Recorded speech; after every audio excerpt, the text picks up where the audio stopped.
Pagod ka na bang makakita ng lalong malabo kahit paulit-ulit mong palitan ng salamin?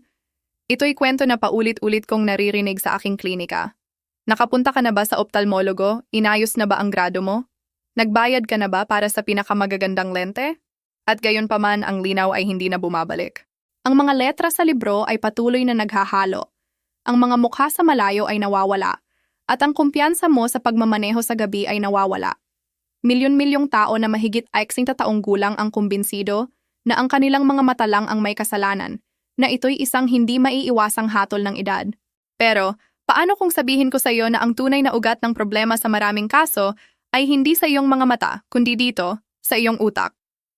Ako si Dr. Manuel Manny Cruz at matagal na akong nabighani sa mundo ng malusog na pagtanda. At ngayon gusto kong tumigil ka sandali para isipin ito. Ang iyong mga mata ay maaaring perpektong kamera na 8K na kumukuha ng lahat ng liwanag at detalye ng mundo. Pero kung ang supercomputer na nagpoproseso ng mga larawang iyon, ang iyong utak, ay mabagal, labis na karga, o kulang sa nutrisyon, ang huling larawan na makikita mo sa iyong isip ay malabo, mabagal, at walang buhay. Sa mga susunod na minuto, hindi lang sasabihin ko sa iyo kung bakit ang iyong utak ang susi para sa malinaw na paningin, kundi ipapakita ko rin sa iyo ang binhi at mga gawi na maaaring buhayin muli ang koneksyong iyon para ibalik sa iyo ang linaw na akala mo inawala na. Manatili ka sa akin dahil ang matutuklasan mo ngayon ay maaaring literal na baguhin ang paraan kung paano mo nakikita ang mundo. Ang malabong paningin ay higit pa sa simpleng abala, di ba? Ito'y isang hadlang na tumataas sa pagitan mo at ng mundo na mahal mo. Ito'y ang pagkabigo na hindi mo mabasa ng maayos ang kwento sa iyong mga apo tulad ng dati. Ito'y ang kawalan ng tiwala na nararamdaman mo kapag naglalakad sa hindi pamilyar na kalye habang sinusubukang basahin ang mga karatula. Ito'y ang kaunting kirot ng kalungkutan kapag hindi mo agad nakikilala ang isang kaibigan na kumakaway sa iyo mula sa kabilang bangketa hanggang sa siya, makalapit na ng ilang metro. At ang sagot na laging ibinibigay sa atin ay pareho, ang mga mata mo. Ang edad, at oo, may katotohanan dito. Sa paglipas ng mga taon, nagbabago ang ating mga mata. Lumilitaw ang presbya o pagod na paningin na naguutos sa atin na ilayo ang dyaryo para makapukus. Ang katarata ay maaaring mag-ambon sa lens tulad ng nakikita natin sa isang maulap na salamin. At ang macular degeneration, isa sa pangunahing sanhi ng pagkawala ng paningin, ay nakaapekto sa gitna ng retina na ginagawang parang alon ang mga tuwid na linya. Ito ay tunay na pisikal na problema na nangyayari sa loob ng mata. Ito ang mga bagay na diagnosis at tinatrato ng mga ophthalmologo gamit ang salamin, operasyon, at iba pang pamamaraan. Pero dito nagiging kawili-wili ang kwento at kung saan minsan kulang ang medisina. Ano ang mangyayari kapag sinabi nilang maayos naman ang iyong mga mata para sa iyong edad?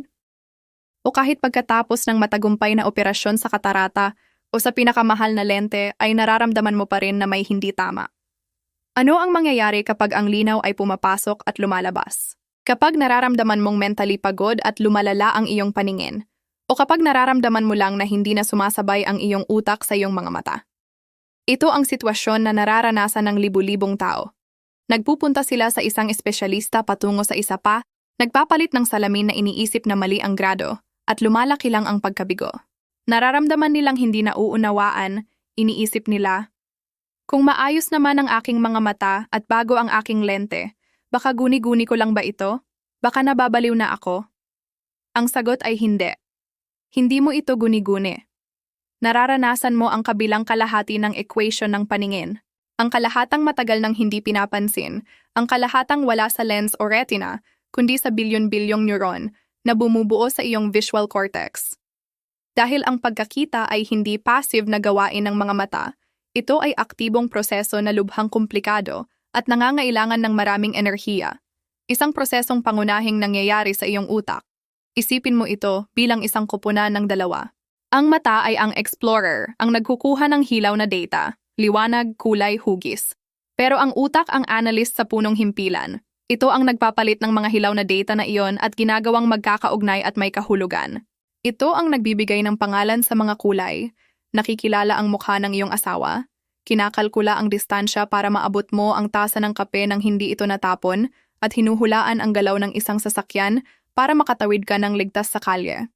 Maaari nating sabihin na ang tinatawag mong pagkakita ay talagang 90% interpretasyon ng utak. At kung ang analyst na iyon ay pagod, mabagal, o kalawang na ang kanyang mga kasangkapan, hindi mahalaga kung gaano kaperpekto ang data na dumarating. Ang huling ulat, ang larawang nakikita mo ay magiging kulang, magiging malabo. Gamitin natin ang isang analogy. Ang iyong mata ay isang high-end camera na nagre-record sa 8K. Kumukuha ito ng bawat detalye ng may kamanghamanghang katumpakan. Ang impormasyong iyon ay dumadaan sa isang high-speed fiber optic cable na siyang iyong optic nerve. At lahat ay dumarating sa isang first-class video editing room, ang iyong utak. Sa silid na iyon, isang master editor, ang iyong visual cortex, ay nagtatrabaho sa bilis na nakakabigla. Kinukuha nito ang milyon-milyong pixel. Inihahambing sa isang napakalaking library ng mga alaala, ang iyong memorya. Iniaayos ang contrast. Ipinapastatag ang larawan, inifocus ang mahalaga, at inaalis ang ingay sa background. Lahat sa loob ng fraction ng segundo, kaya automatiko na hindi mo napapansin. Ngayon, ano ang nangyayari kapag tumatanda tayo? Ang kamera, ang mata, ay maaaring magkaroon ng mga sira. Ang lens, ang kristalino, ay nagiging maulap dahil sa katarata. Ang sensor, ang retina, ay maaaring masira dahil sa macular degeneration at iyon, syempre, nakaaapekto sa kalidad ng orihinal na video. Pero ang problema na madalas nating napapalampas ay ang editor. Ang ating utak ay tumatanda rin. Ang editing room, na dati tumatakbo sa enerhiya ng isang 20 taong gulang, ngayon ay nakakaranas ng pagbaba ng boltahe. Ang processor ay nag-o-overheat. Ang access sa library ng mga alaala ay nagiging mas mabagal. Ang editor ay napapagod. Ang pagtanda ng utak na ito ay napapansin sa iba't ibang paraan na direktang nakaaapekto sa iyo. Mas mabagal na bilis ng pagpoproseso. Isipin mo na ang editor ay tumatagal ng kaunti pa para maproseso ang bawat frame. Ang resulta, ang pakiramdam ng lag o pagkaantala.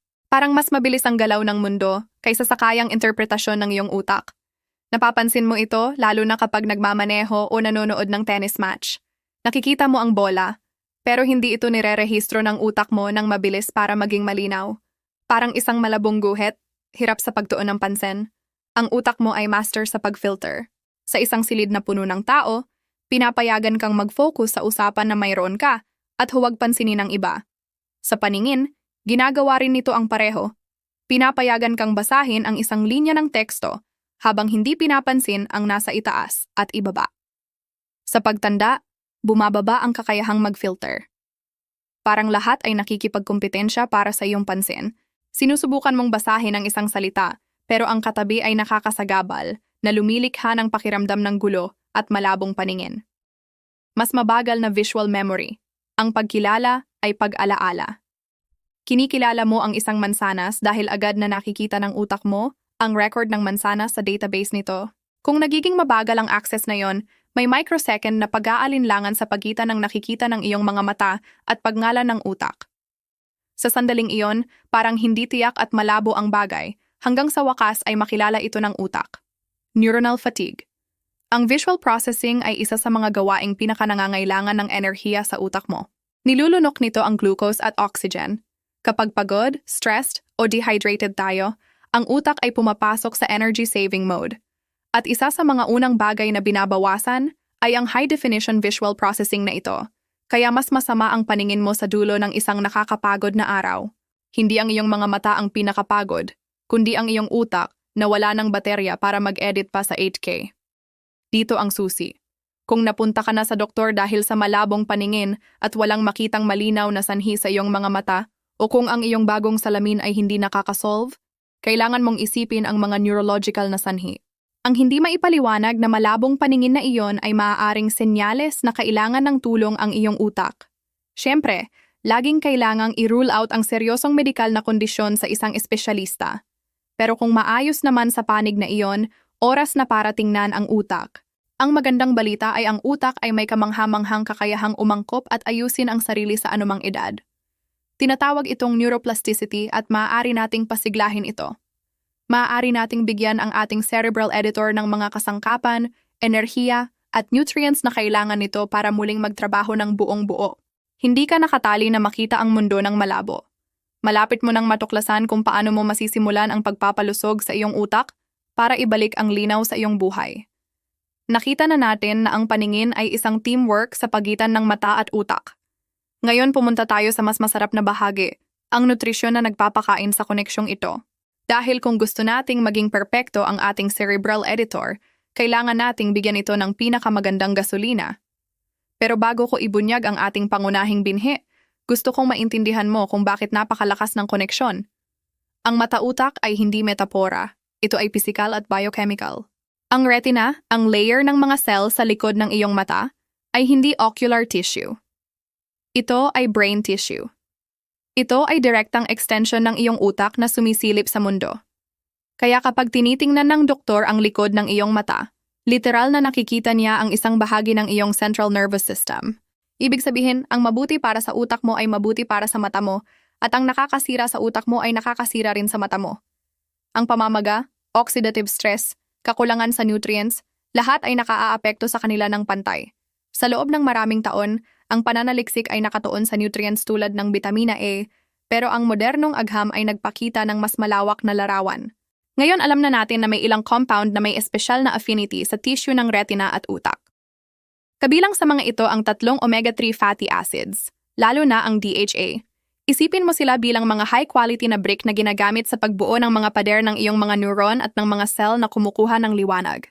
Kung kulang sa DHA, nagiging matigas ang mga pader na iyon at mabagal, at hindi epektibo ang komunikasyon sa pagitan ng mga cell. Antioxidants, carotenoids, lutein at zeaxanthin ay gumagana bilang internal sunglasses na nag-iipon sa iyong retina para i-filter ang nakakapinsalang blue light. Pero ang pinakakawili-wili ay na sila rin ay nag-iipon sa utak at ipinapakita ng mga pag-aaral na mas maraming lutein, mas maganda ang cognitive function, memorya, at bilis ng pagpoproseso. Polyphenols at iba pang antioxidants ay ang cleaning team na lumalaban sa cellular rust, free radicals, na nabubuo sa pagtanda at stress. Ang utak, dahil sa sobrang pagkonsumo ng enerhiya, ay gumagawa ng maraming rust na ito, kaya kailangan nito ng mabuting paglilinis. At ngayon ang revelasyon. Kung kailangan nating pumili ng isang pagkain lang, isang binhi na naglalaman ng malaking bahagi ng kapangyarihang ito, iyon ay ang chia seed. Hindi ito pagmamalabis. Ang maliit na binhing ito na ginamit ng mga Aztec at Maya para sa enerhiya ay tunay na nutritional powerhouse. At ang pinakamahalaga para sa atin ngayon ay isa ito sa pinakamayamang plant-based source ng isang uri ng omega-3 na tinatawag na alpha-linolenic acid. Ang ala ang ama ng omega-3. Sa iyong katawan, ang ala ay nagiging omega-3 na minamahal ng iyong utak at retina, tulad ng DHA. Ngayon, maging malinaw tayo at siyentipikong tumpak. Ang rate ng conversion mula ala patungo sa DHA sa tao ay hindi mataas. Maaari itong maging mababa tulad ng 1% hanggang 9%. Nakadepende ito sa iyong genetika, dieta, at iba pang factors. Kaya bakit napakahalaga ang chia kung limitado ang conversion? Una, dahil binibigyan ka nito ng raw material. Walang ALA, walang ma-convert. Ito ang starting point. Ang mga spike ng asukal ay lason sa maliliit na blood vessels ng retina at utak. Pangatlo, puno ito ng antioxidants na lumalaban sa cellular rust na pinag-usapan natin. Ang aking 4th point ay sobrang madaling gamitin. Hindi mo kailangang maging chef. 1, 2 o 2 kutsara sa isang araw ay sapat na para magsimula. Ang chia seed ay ang ating binhi ng linaw, hindi dahil ito ay magic cure, kundi dahil ito ay kumakatawan sa pagbabago ng pag-iisip. Ito ang unang hakbang para huminto sa pag-iisip lang sa mga mata at simulan ang pagpapalusog sa buong sistema ng mata-utak. Ito ang simbolo na may kapangyarihan tayong maimpluwensyahan ang linaw kung paano natin nakikita ang mundo. Ang pagpresenta ng chia ay simula lang. Ang tunay na solusyon ay hindi isang sangkap lang, kundi pagbuo ng isang pamumuhay na nagpapalusog sa highway ng impormasyon sa pagitan ng iyong mga mata at utak. Gagawa tayo ng practical na action plan na maaari mong simulan ngayon din. Tatawagin natin itong protocol para sa malinaw na paningin. Hakbang 1, ang trio para sa malinaw na paningin. Ang chia ang bituin pero hindi ito nag-iisa. Para sa malakas na epekto, pagsasamahin natin ito sa 2 pang binhi. Sama-sama nilang binubuo ang tinatawag kong trio para sa malinaw na paningin. Binhi 1, chia, ang base ng omega-3 at fiber. Kilala mo na ito. Binibigyan tayo nito ng ALA, fiber, para sa blood sugar at cellular hydration. Ang dry eye, isang karaniwang sanhi ng malabong paningin, ay madalas na bumubuti sa magandang hydration at healthy fats. Dosis, 1 hanggang 2 kutsara sa isang araw. Binhi 2, linseed o flaxseed, giniling. Ang kapangyarihan sa lignans, isa pang magandang source ng omega-3 ALA. Pero ang super powder nito ay ang lignans, mga potent antioxidants na lumalaban sa chronic inflammation. Paalala, kailangang giniling. Ang buong binhi ay dumadaan ng hindi naglalabas ng kanyang mga kayamanan. Dosis, 1 kutsara ng giniling na linseed sa isang araw. Binhi 3, sunflower seeds, walang asin. Ang kalasag ng bitamina E. Isa ito sa pinakamagandang source ng bitamina E. Ang bitamina E ay isang antioxidant na natutunaw sa taba at dahil ang mga membrane ng iyong mga neuron at retinal cells ay gawa sa taba, salamat sa omega-3, ang bitamina E ay pumapasok doon at pinoprotektahan sila tulad ng personal bodyguard para sa bawat cell. Dosis, isang maliit na dakot, mga 30 gramos sa isang araw. Paano gamitin ang trio? Sobrang versatile. Sa almusal, haluin ang chia at linseed sa iyong yogurt, oatmeal o shake. Iwiwisik ang sunflower seeds sa ibabaw para sa crunchy touch sa salads. Iwiwisik ang 3 binhi sa iyong mga salad para sa dagdag na nutrients, texture at lasa. Chia pudding. Haluin ang 2 kutsara ng chia sa kalahating tasa ng iyong paboritong gatas. Iwan sa ref ng ilang oras at tapos na. Mayroon kang healthy dessert. Hakbang 2, kulayan ng iyong plato, ang Mediterranean diet para sa iyong utak. Ang mga binhi ay malakas na karagdagan, pero ang base ay dapat solidong dieta. At malinaw ang agham dito. Ang Mediterranean diet ang kampyon para sa kalusugan ng mata at utak. Sa katunayan, ang ilang kahangahangang pag-aaral ay nagmumungkahi na maaari itong bawasan ang panganib ng advanced macular degeneration ng hanggang 41%. Ano ang ibig sabihin nito sa praktis? Kainin ang rainbow. Unahin ang madahong gulay na dark green tulad ng spinach at kale, na puno ng lutein at zeaxanthin. Magdagdag ng bell peppers, carrots, broccoli at blueberries. Bawat kulay ay ibang antioxidant. Matabang isda, masaya ang utak. Para siguraduhin na may DHA ang iyong utak na kailangan, isama ang matabang isda tulad ng salmon o sardinas. Direktang source ito ng mahalagang nutrient na ito. Subukang kainin ito ng 2 beses sa isang linggo. Kung hindi ka kumakain ng isda, isaalang-alang ang algae-based omega-3 supplement. Malusog na taba bilang pundasyon. Gamitin ang extra virgin olive oil. Kainin ang nuts tulad ng walnuts at almonds. Bawasan ang nagdudulot ng oxygenasyon. Limitahan ang pulang karne at processed meats, matatabang dairy, refined grains, puting tinapay, pastries at pritong pagkain. Ang mga pagkaing ito ay nagpo-promote ng inflammation na gusto nating iwasan. Hakbang 3, higit pa sa plato, ang mga pundasyon ng pamumuhay. Ang kalusugan ng iyong utak ay nakadepende sa iyong araw-araw na gawe. Hydration.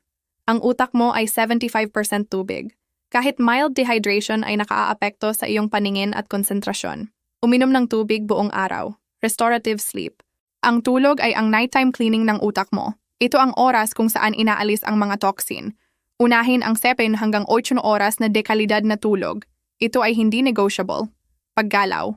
Ang ehersisyo ay nagpapataas ng daloy ng dugo sa utak, nagdadala ng mas maraming oxygen at nutrients. Bukod pa rito, naglalabas ito ng miraculous molecule na tinatawag na BDNF, na parang pataba para sa iyong mga neuron. Isang 30 minutong brisk walk sa isang araw ay sapat na. Visual rest. Nakadikit tayo sa screens. Gawin ang 20-20-20 rule. Bawat 20 minuto, tingnan ang isang bagay na 20 feet, mga akis metro, ang layo sa loob ng 20 segundo. Ito ay nagpapahinga sa iyong mga mata at utak. Isang mahalagang babala. Gusto kong maging malinaw dito. Ang protocol na ito ay isang kahangahangang estratehiya para mapabuti at maprotektahan ang iyong kalusugan sa mahabang panahon. Pero hindi ito kapalit ng payo ng doktor. Kung may bigla ang malabong paningin, pagkawala ng paningin sa isang mata, nakakakita ka ng mga flash ng liwanag o kung ang malabong paningin ay kasama ng sakit ng ulo o pagkahilo, dapat kang maghanap agad ng medikal na atensyon. Maaaring sintomas ito ng seryosong bagay tulad ng retinal detachment o kahit stroke na nangangailangan ng agarang paggamot. Ang ibinabahagi ko ngayon ay para sa talamak at nakakabigong malabong paningin na walang malubhang medikal na sanhi. Ito ay para i-optimize ang iyong sistema, hindi para gamutin ang acute na sakit. Mangyaring maging responsable sa iyong kalusugan. At ngayon ang tanong ng milyon. Ano ang gagawin mo sa impormasyong ito? Wala itong silbi kung walang gagawin. Gusto kong mag-commit ka sa isang maliit na hakbang ngayon. Marahil ay bumili ng trio ng mga binhi o magdagdag ng salad sa iyong hapunan, o simpleng tumayo at maglakad ng 15 minuto ngayon din.